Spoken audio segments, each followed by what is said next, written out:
was the fall of 1993.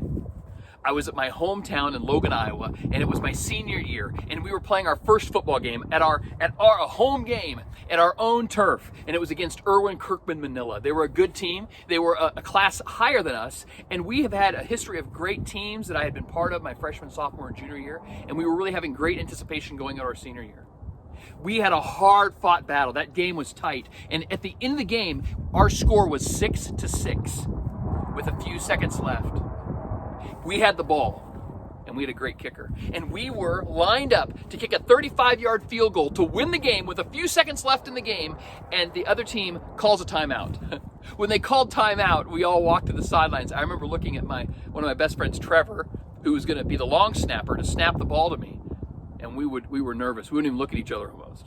I look over next and I see Chris Fester, the guy that's going to kick the ball, and he's just focused and trying not to let us be iced because the other team is trying to ice us and make us nervous, make us freeze because of the clutch of the game is on right now. We went back out, we lined up. Trevor snapped the perfect snap, and I captured it, and I put it down just right, spun the laces, and Chris Fester, a great kicker actually for our high school and actually went on to kick in college, kicked it through, went right through the uprights. You can see the uprights behind us. A 35-yard field goal. The scoreboard over here changed from 6-6 to 96. We won the game, and it was crazy pandemonium. I remember like a half second when it went through I remember looking, it went through. I was up in the air, and then I got just mauled by our whole team. It rushed the field. It was a great victory that day. I remember that. That was such a fun time. That was my senior year of high school, 1993, the fall of 93. Was when that happened. Flash forward. I happened to be back in Logan doing a wedding of another friend of mine, Shane, who was on that team. And while I was there, I went and visited on that Friday night.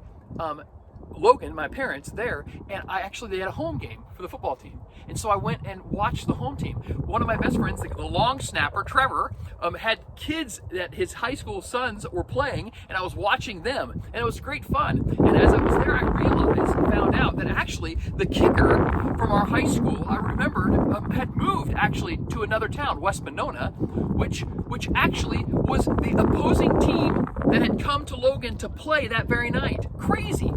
And Chris Fester, who had kids of his own on the opposing team, was also there at the game, I found out. So I walked up, and we haven't seen each other for years. I mean, like 15 years. I walked up in the opposing crowd and said, 26 years ago on this very field, and people looked at me like, what? I said, on this very field, against an Kirkman Manila, there was a kicker.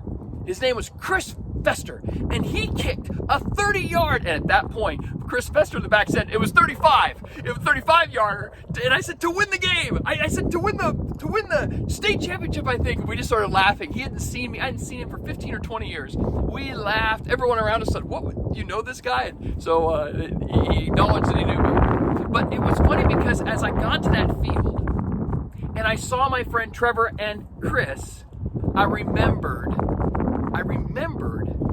something that happened 26 years earlier, and it was brought back to my memory. Space and places actually bring us back in some ways, in tangible ways, to previous times in our lives. And that's what's happening actually in our text today.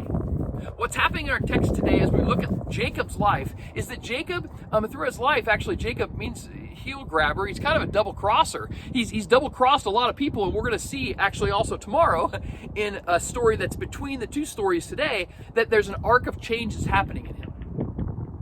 If you were to, it's only 7 or 8 chapters in the book of Genesis, but there's an arc of change that happens. It's not overnight. It's not even over a couple of years. This is over 27 to 30 years of change that's happening in the life of Jacob. In chapter 28, we find him just have double-crossed his brother for the second time, kind of. His brother was also not that great, but Esau. But he kind of cheated him out of some stuff, and he knew, his dad, Jacob, said, get out of Dodge. Get out of here. Your brother's going to kill you.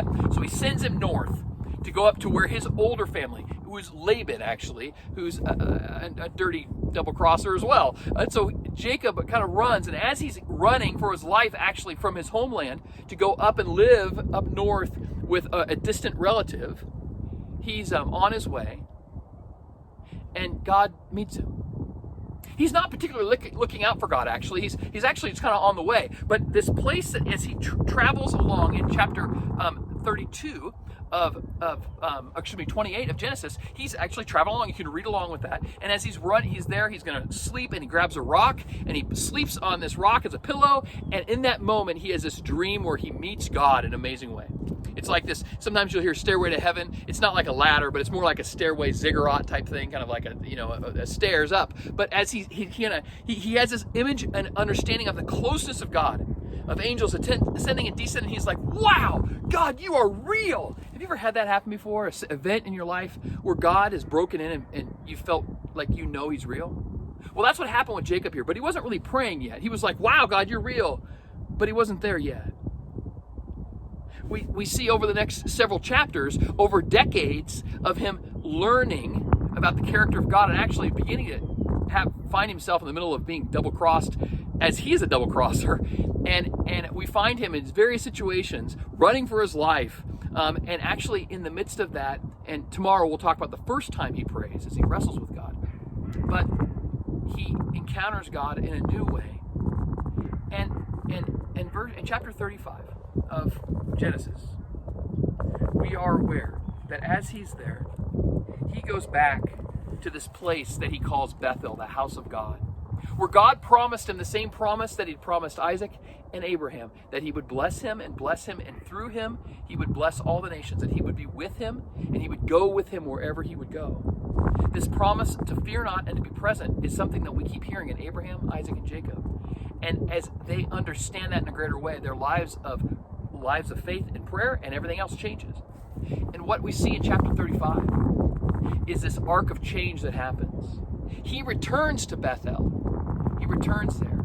He builds an altar, and at that spot he prays. And he prays, and he stays there, and he is reminded of the long, patient movements of God. Do you have places that are like that? Like a high school football field that 26 years later you can return to and remember a specific event? Are there places in your life with God? Ponds, places, events, highway markers, where you've met God in a significant way. I want you to ask God now if there's any of them that come to mind. And I'd invite you actually to read chapter 28 and 35, if you would like to, and see how he returns to Bethel. And as he returns there, he is reminded not only of what God did, but the way in which God has unveiled himself to them all the way in between those long decades of those 7 chapters that we see.